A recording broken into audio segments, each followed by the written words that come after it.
la sesión de tarde, después del almuerzo, y la verdad es que siempre la primera sesión después de la comida es más dura, pero tenemos el lujo de tener hoy con nosotros a Andris Piebalgs y lo que es pues, la participación del secretario de Estado de Energía y finalmente la clausura por parte del muy honorable Presidente.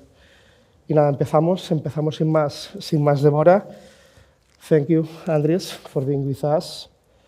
This morning, it has been talked about it, the presentation by the European Commission of the Competitiveness Compass without any doubt a new strategic framework aimed to reactivating the economic productivity and safeguarding the EU competitiveness. Built on the insights of Mario Draghi and Enrico Letta reports on the future of the European competitiveness, it defines different concrete solutions in order to be able to combine competitiveness and sustainability and decarbonization. One of the main key pillars of these action plans is the urgent need to integrate decarbonized policies with industrial, competition, economic, and trade policies. Indeed, it is at the heart of the current question in the European Union. How can Europe turn the challenges posed by climate change and energy security into an economic opportunity? And to talk about that, or to continue to talk about that, we have with us Andris Piebalgs. I think that is no introduction needed in order to know Andris. But I think that it's extremely relevant to recognize your your leadership in the period, a very relevant period for the European Commission. You have been Commissioner for Energy from 2004 to 2004, and also Commissioner for Development for the period 2010-2014. And you have played a crucial role shaping the EU sustainable energy policy. I think that is one of the most relevant persons in order to understand the situation, in order to define these new policies that try to combine the industrial, the trade, and the sustainable policies. Thank you, Andris, for being with us this afternoon, and the floor is yours.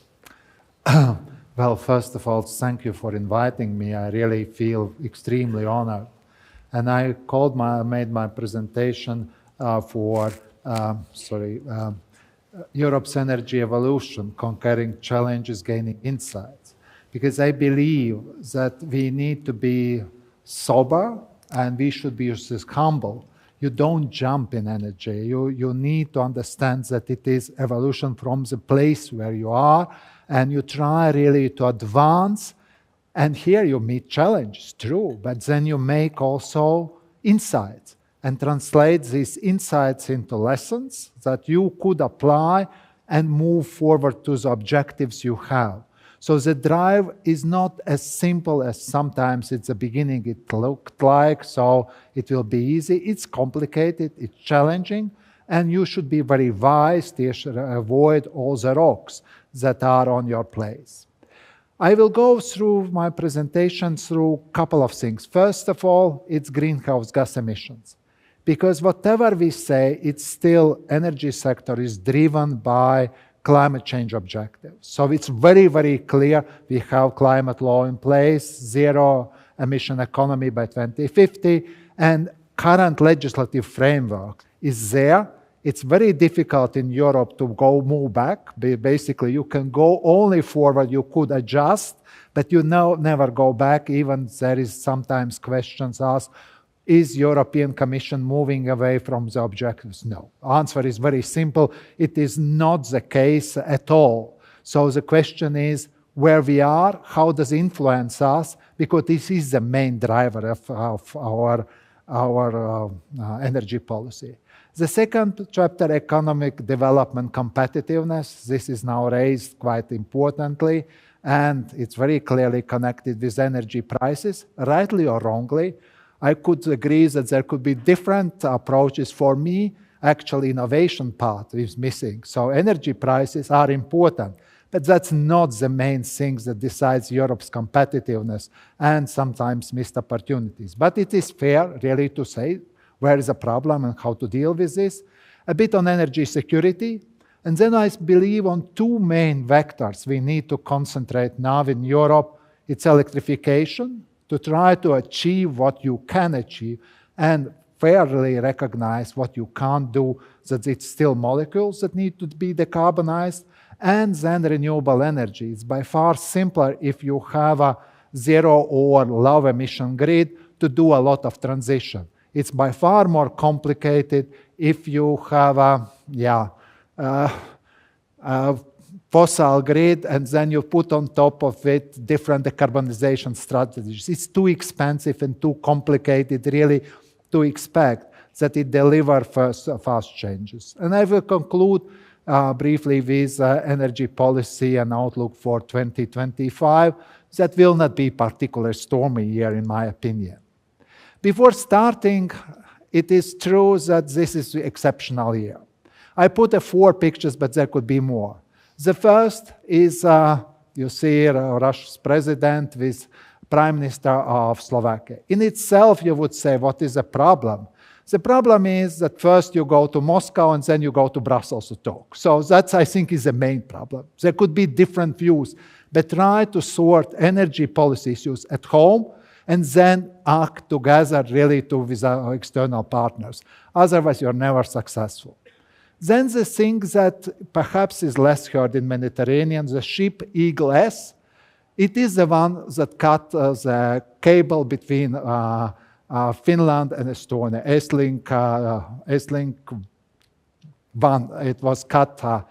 And it is just a reminder that we are in the warfare. So sabotage acts against European infrastructure is permanently happening. So we just need to understand also that this security dimension, even more present in Baltic Seas and in Mediterranean, is very serious aspect that we need to take into account, also designing energy policy and taking additional safeguards. That is not so good news for at the end of the energy prices because everything at the end costs. Then I would go to Mario Draghi. Mario Draghi report has a huge influence. So for next 5 years, Commission has taken it as a basic document to build its strategy. It's very good, at least we know point of departure. And for energy sector particularly, it is energy prices. So he singled them out. As I said, it could be different views, but it also fair that we need really to see what can be done and what can't be done. But on short term, they basically are 2 measures that if Mr. Draghi would be here, I would say, first, change taxation, decrease taxes, and then socialize network costs. You have no other things, miracle things that could change in short term. In medium and longer term, yes, there are a lot of options. In short term, it's rather simple mathematics, actually, what you can achieve at this stage. But the biggest impact comes from Donald Trump. Donald Trump, his presidency, is definitely affecting Europe more than anything else that has happened until now. It is different thinking about global order, trade, liberalization. It's completely different approach. And it will be consistent, no doubts about it. It will stay for 4 years, but most probably for a very long period. Because the thinking is we need to protect our market and try to decide it with all the measures that we have in our disposition. That's why executive orders of presidents are coming. We are not covered, but it's hardly we could be accused that we sending fentanyl to United States. So that's why we did not fall under the tariffs, but it will come. And that affects us immensely because thinking that was prevailing in global markets and also role of WTO, international trade dispute, it's damaged. And I assume for very seriously damaged. So it is affecting our industrial policy because before him it was one situation. I would say now it's completely different situation. But let's go for a very positive part. Well, on climate targets, we are moving well. So we have had a target 20% by 2020. We have been by far better somewhere 24%. If we see under 2030, we will be close. If not fully achieving, I would say we could be where we intend to be. So it is there. But the last part seems very, very steep. If you look on the 2050 target and 90% by 2040, it will be tough if we don't mobilize ourselves well enough, and it's very much related to what Enrico said at the beginning, using internal market and also finance that private side finance that we have. If we see on the instruments that there is no big surprise, we have a carbon market delivers very well. So that is definitely, you can always could say, whatever you do with effort sharing legislation, where you could say, well, this is target for Latvia. Will you follow it? You make a plan, and then you don't miss some targets in the plan, so it's working not so well. But carbon price definitely makes a difference, not necessarily if what you expect. It's a volatile, and if it is not high enough, it's only decrease emissions, but it never necessarily create a new value or innovative approach. This needs really to be accompanied with other measures, because expecting that carbon price alone will make miracles, it's a bit wishful thinking. So it is good incentive, but to take the risks, you need to have a support. But basically, it's health. And if we see what is remaining for us, energy supply is still still carbon intensive. Domestic transport is a growing trend, and it is the biggest.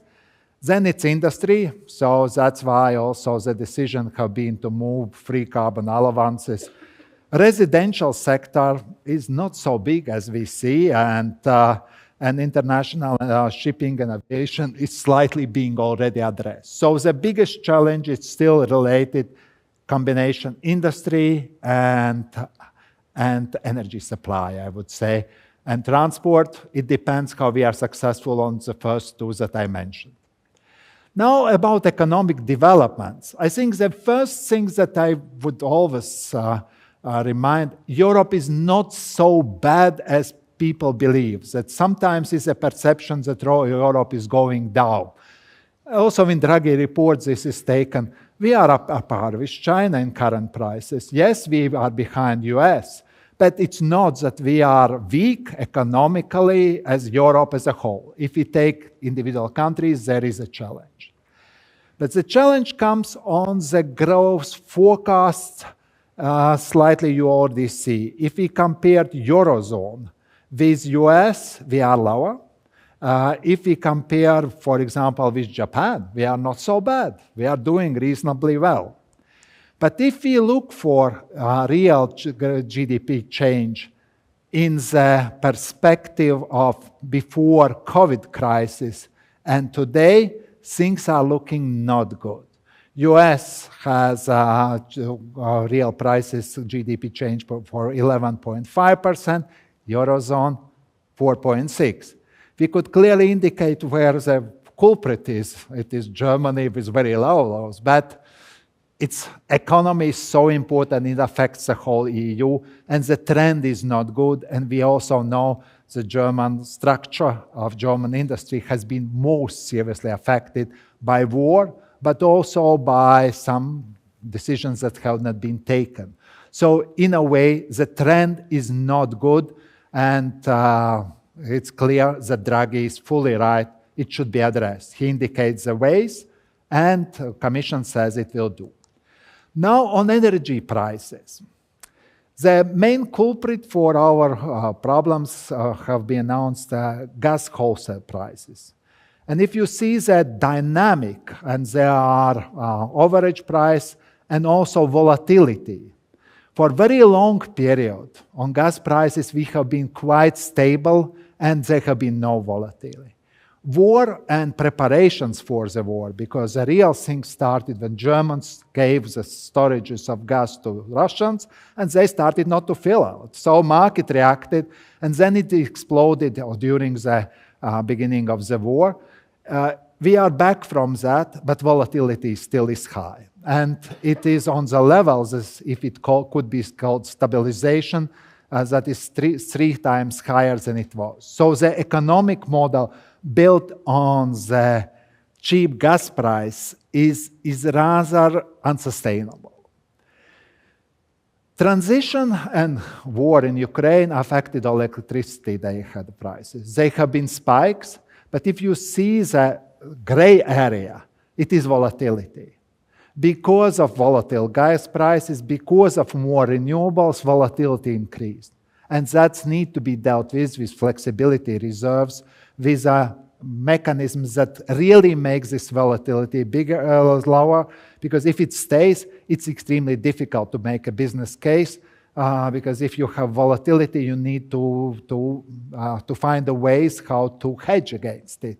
And that definitely costs also money, or you need to provide new instruments. So there is a substantial problem. This perhaps is the most classical graph. If you look EU and China, I think it's good comparison in a way. At some stage, we have been going like industrial prices the same, and then Chinese went down, we went up. Definitely, China is not exactly market economy, but it's true that it could be related to carbon price. Carbon price definitely increased the electricity price. But the trend stayed, and the trend you can clearly see that is there.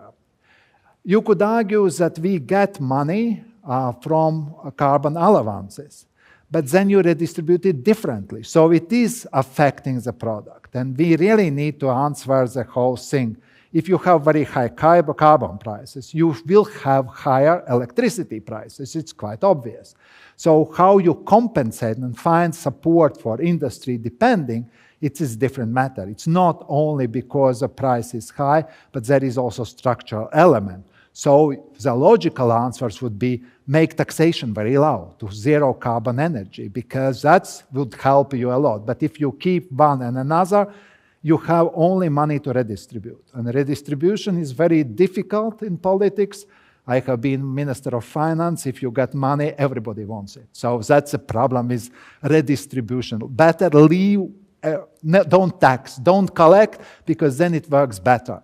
Otherwise, it's politically very, very difficult. But there is clearly a challenge that can't be resolved very easily because, well, it's our choice. On gas prices, there I would say it's fundamental change. We have had, at some stage, the same gas prices or very close to US. Now we are very clearly moving to LNG market. And LNG market is by nature more volatile because we have now good situation with European premium, but there could be situation with the Asian premium. So it is all the time competition with different consumers, and it's quite clear that we will not match US gas prices. That is not possible. So try to use gas very wisely is the answer. Use where you really need to use and try to compensate with other mechanisms, because the expectations that gas prices will come where it have been in 2020, it is unsustainable. So energy security is better picture. We have a situation where gas demand went down. Now it's slightly recovering, but generally we are not in the situation that it was before the war. Gas demand is by far lower. There are no risks actually to gas supply to European Union. There is a price issue that you would need to have higher price if Asian in higher demand, but there is no risk. Basically, I would say it's over that we have had. And additional, we have a lot of LNG terminal capacity. The good thing with Europe, when it is a big difficult, it reacts quite quickly. And we have built so many regasification terminals in Germany, for example, that you could admire. Why didn't you do it earlier? But it is done, and we are quite safe. If there is a problem with any pipeline supplier, we have a quite decent capacity, and most of Europe is well interconnected. That's why also this Slovakia's problem is a bit more energy strategy problem, not so much physical supply problem, because Slovakia is well supplied, Austria is well supplied, Hungary is well supplied. It's not about it. It's a slightly different angle. It's not security of supply. And also for storages, there have been a lot of debates that storages level are low and it is not. But what we happens now in 24, 25, we basically come to average situation. Because storage is for market. You buy gas when it's cheap in summer and sell when it's cold. So it should be that storages are getting empty during the winter. It should not be kept there, only if you would like to strategic reserve. So storage regulation is working in the right direction. So for me, there is no risk. Where the challenge has moved is definitely for electricity. And we could be extremely proud about our people's work in the electricity sector. 100% reliability. It's in the changing environment and difficult environment. It is definitely huge success that we have managed it. But it comes with a cost. 7.4 billion more for capacity mechanisms. And capacity mechanisms basically are based on existing fossil fuels. Right or wrong, well, you take what you can, and sometimes it is misused. I like capacity, markets without this capacity mechanism, but a lot of governments would like to be on safe side, and I think we can't blame it. The good news that at least in 10 countries, you use other flexibility mechanisms, batteries and demand response, but it's still not there. So electricity system, reliable supply, I would say it is a main focus that we have this, and that's where investments will be needed, because all the transition to more for different energy supply comes with a cost in other places. The good news, we have knowledge and capacity to deal with this. The bad news, it costs money. So you can't make it. And that brings me to the main points that I would like to say to the auditorium. The real challenge, in my opinion, is in electrification. These pictures doesn't say too much, but if you look on the second part, that's the most part. It is a part of electricity in final energy consumption. And if you look from 2000 to 2023, nothing has changed. You would see that we are still very much oil and gas economy, because part of electricity in the final energy mix moved from 21 to 23%. So that's where we are in trouble. Because if you don't make this, then you should be completely rethinking your strategy, how you decarbonize the molecules. Because if 20% are electrons, 80% are molecules. So that means you need to rethink it. What was wrong? Why we have not moved it? And that's why I would like to move that electrification is actually has success story. It is a passenger car development in Norway. If you see, Norwegians move nearly to 100% of passenger cars are EVs. Actually, they have been quite correct. They said zero-emission vehicles. So that means that hydrogen vehicles could have to compete. But as the market is small, you could say perhaps it was more difficult. So they started actually in 2007, and then 2024, they're nearly 100%.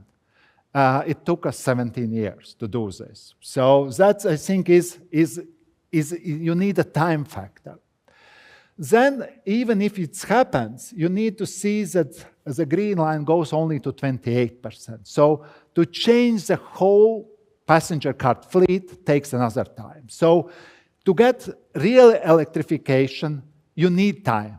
You need time if you go to the sectors that is influenced by many decisions, because each of us, when buys a car, it's our decision, and that takes time. So perhaps it was not the area we should have focused so much, as also heat pumps. Perhaps industry could be more efficient with the subsidies that we have made. How Norwegians have succeeded in it? So they did not play too much with subsidies when the new car is being bought. They actually said, if you buy zero-emission vehicle, you have no car-related taxes and no VAT. And then also all the running costs have been done. So all my friends that I know in Norway say the running costs for cars when they bought electrical vehicle is half of it. So the people react to long-term signal, not to the short-term signal, just I will buy electrical vehicle. It is not that makes a difference. So you need stability, you need stable incentive, and then it works. So Norwegian example is definitely worth looking at, but it provides that you need to have, if you have this idea of electrification, be stable with the signal, it should be convincing, and it should be long-term. So what we have done in electrification, well, we have cleaned power mix. Overall wholesale prices are down in Europe from 96 to 92. And we have rather good mix. 48% renewables, 24% nuclear, so 72% is clean mix. I know a lot of people try to divide, saying nuclear is or not, but it makes a big difference. So if you have a grid close to zero, in my opinion, you could avoid all this additionality, temporary, and all these things that are slowing down, rolling out of low carbon hydrogen. Because if grid is clean, use it when it makes economic sense to produce hydrogen. If you don't have this, then it's more complicated. You need a lot of regulatory elements in place, and then it does not work for it. So it would be logical if you would have a lot of time. First, electrify what you can, and in parallel, change your energy mix for clean, because that would provide you trampoline for next steps. Unfortunately, we have not so much time, and we make it more, how to say, things more complicated. The bad news for me is that power demand is not growing. And this is a particular problem, because let's take Latvia. We have energy mix rather clean. We have also gas in it. But if you would like to move closer to 100% renewables, what to do with gas generation capacities that was installed not so long ago? Who will pay for it? And that is a bit of difficulty. If you have a growth, it's easier. So that's why electrification and decarbonization is going quite one by together. So the other priority for me is definitely renewable energy sources, because this technology is evolving reasonably well. I was at the beginning when we have decided this 20% target. We are 24.5%. It's a huge success, in my opinion. Target for 2030, 42.5%. Yeah, it's ambitious. And it depends on many factors, because as you see, different EU member countries are very, very different what is part of state of energy resource in the mix. From Sweden, 2/3, to Luxembourg and another end. So it's very divisive. I would be more happy lower, but more the same way. But it is very, very different. It's partially historical, it's also true, partially different ambition. But it is clear that renewable energy penetration, in particular in electricity sector, it's just a must, because that makes a sense. We can't say drill, baby, drill. You need to go take what you have. That's quite logical for your competitiveness, for security, for many reasons. So it makes a lot of logic, but make this transition more efficient as possible. One reason why we could also come closer to this part of target is so-called energy efficiency targets. This is a target where we have been in 2006, and that's where the gap still remains today. Because if you reduce energy consumption faster, then definitely renewable percentage is higher. The difficulty is it should not be the goal in itself. For me, I think it is challenging to say that we will need to consume less energy. Well, if you consume energy well and it is renewable, it's not bad. It's not bad in itself. So for me, this is a mixed picture on it. But I believe we need to look for the trends to be realistic enough. So what happened in 2024 compared to 2023? So renewables are up. Good news in Europe. Also in electricity mix. The main driver have been solar. And it really makes us think, because always solar is considered by politics as a marginal. No, it is quite important. Wind has not grown at all as we would expect. Hydro is seasonal, it's good year for hydro. Nuclear made more. So from the cleanest part, it was solar that did the trick at this stage. And for the fossils, yes, it was bad year for fossils. Coal will go out, it's very clear. For gas going down and up, well, because of flexibility and long-term security in some parts of Europe, I would say it's not necessarily that we could say that it is a stable trend. It is a trend that could be seasonal. If there is no water, and if the nuclear has a maintenance, then the same problem remains. So what we have at this stage, I would say, demonstrates that you need to very much to focus on wind and continue this trend on solar, because on new nuclear installations, it takes time. We have been late, and you can't expect a lot of nuclear capacities coming, especially taking in the trends that the latest nuclear plants have been cost overrun, immense, and time. So even with the best sympathies to nuclear, we should say, yes, we need to work with technology, but we can't expect that it helps us a lot. This is a good indication that solar actually has reached installation levels yearly that is close to what we would like to have for energy transition. So it's again, good success, perhaps not the most decisive, but from energy sector it is making. The different situation is with wind. Wind, we have installed 13 gigawatt new capacity in 2024, but the target should be, the target should be double of it. And we have not done it. There are three factors that industry says, two are, perhaps not the main drivers. Permitting rules slow, true. New grid connections delayed. There are wind parks that is not connected to the grid and will take time. But the main problem is electrification is not quick enough. So if you don't manage with electrification, you need to rethink the strategy, because then the 30 doesn't make sense. So it makes sense only if you use this energy and you'd get a better growth. Then there are two new factors that need to be taken into account for Europe and also for our decarbonization strategy. One is EU electricity wholesale market integration.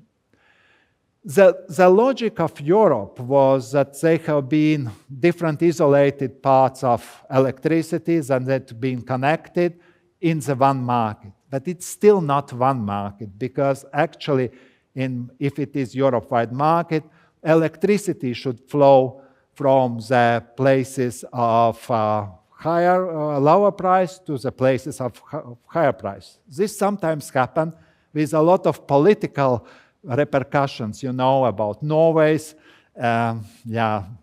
worries nowadays, how things are going. But it is logical. You need to create incentive to invest in generation where is most needed. And then 27% methodologies delays is definitely unpardonable, because you need really to do this, because it is common market, And also Norway's objections to European rule of energy.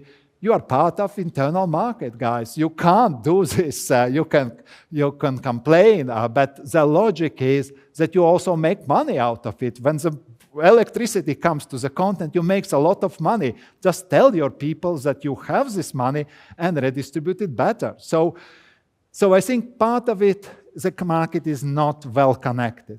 Another problem is here is this long-term contracts. It is relatively small. We have 1 year contracts. So you need 2 and 3 basically non-existent.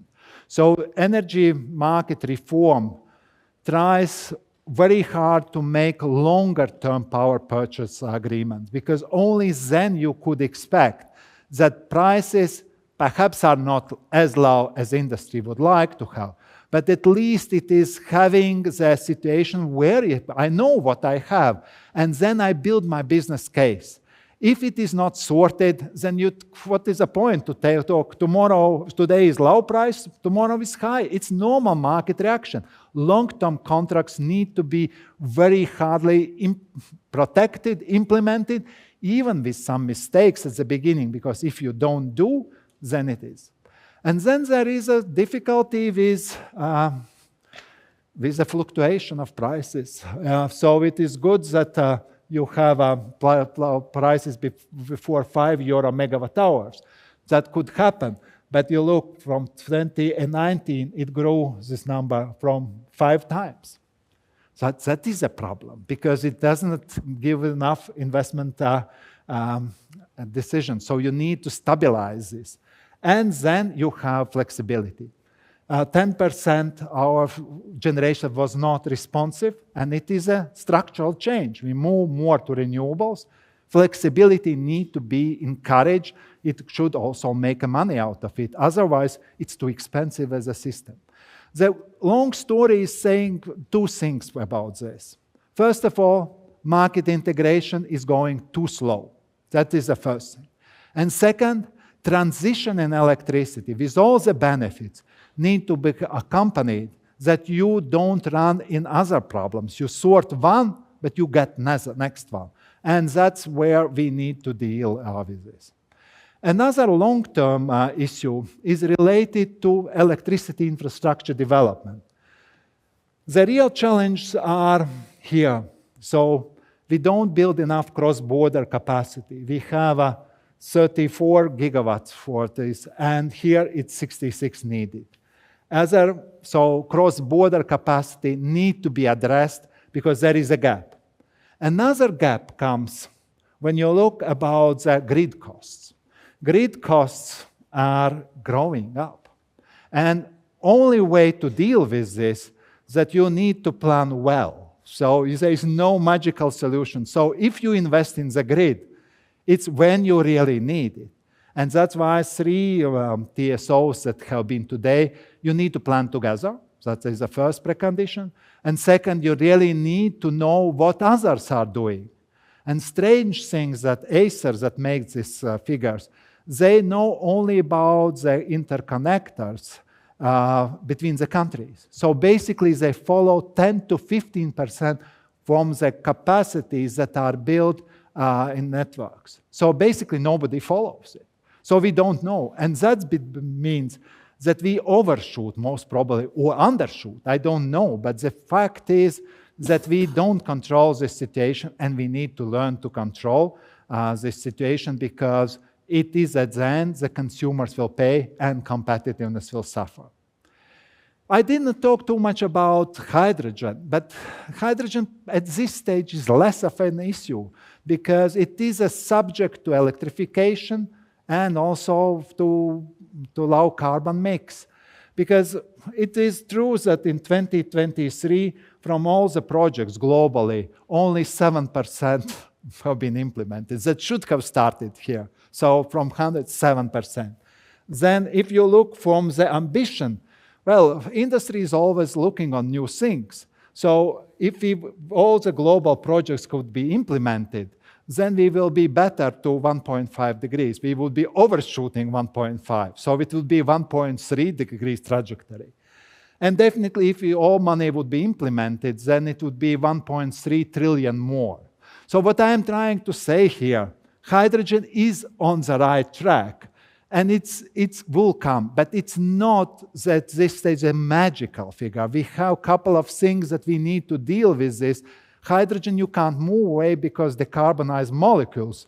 You would need or CCS, or you would need hydrogen. So there are enough commitments really to finance. Perhaps in other places, here will go down, but in Europe, I have no doubts about it. And as you have this uncertainty, you shouldn't be surprised that it's very low offtake at this stage. Industry is uncertain about its future. So what Commission need to come with is clean industrial deal now to give the certainty of direction. That's why you have an ambition, well, it's memorandum of understanding quite considerable. If you see binding commitments, it's nearly nothing. And we have not produced low-carbon hydrogen in Europe until now, nearly nothing at all at this stage. But it depends on off-takers. So if you look where we have had some developments, it is on oil refining, on fertilizers, and then other parts are less advanced because you need a longer-term vision. You need a clearer perception, and that will come at least in two areas that I see. Well, perhaps it's not ambitious enough. It's shipping and aviation, where you have some type of quotas for industry, and they will do it. They will pass the cost to consumer. It's easy. But in steel and chemicals or cement, it's more difficult to pass to consumers directly. So it is more challenging.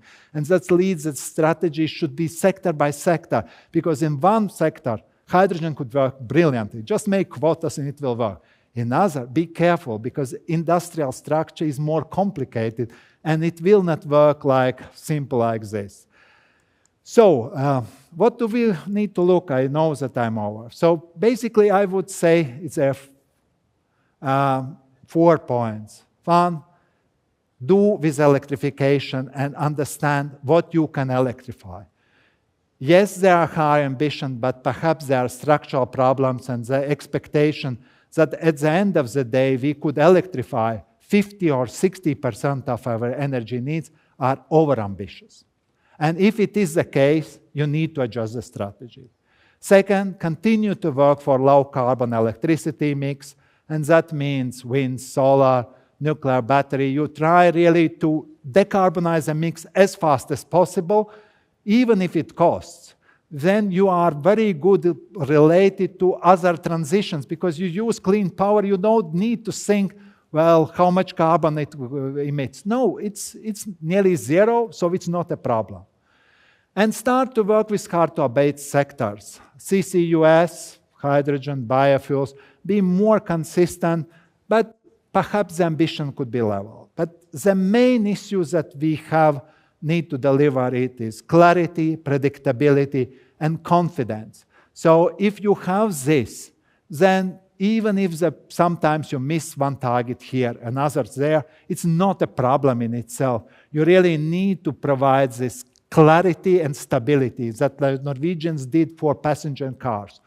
It is easy, well, because small country relatively, but still it's very cold country. To convince people to buy electricity cars, e-vehicles, it is something. For me, for Norway, it is something. And they convinced it with stability and with clarity, because the transition to sustainability, nobody needs to be preached about.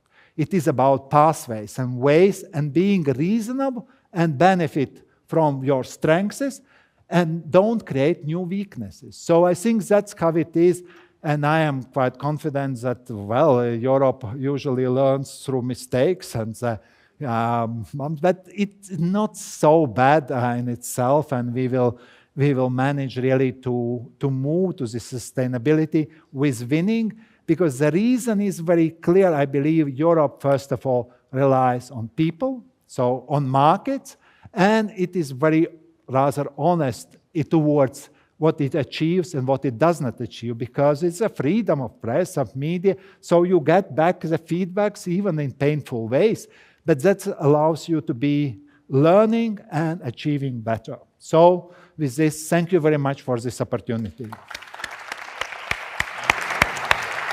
Thank you, Andris, for sharing with us your vision and the critical tasks to be addressed for the future. Y me quedaría simplemente para ir finalizando con dos de los mensajes que has compartido con nosotros. La importancia de esa visión a largo plazo, yo creo que es muy relevante. La importancia de tener confianza en esa política industrial, claridad y lo que es, como decías tú, predictibilidad a la hora de definir ese horizonte a largo plazo y un mensaje muy positivo, que tenemos una buena base industrial para definir y dar respuesta a los retos de futuro. Muchísimas gracias y sin más, daría la palabra al presidente Jardén para que pueda dar la entrada.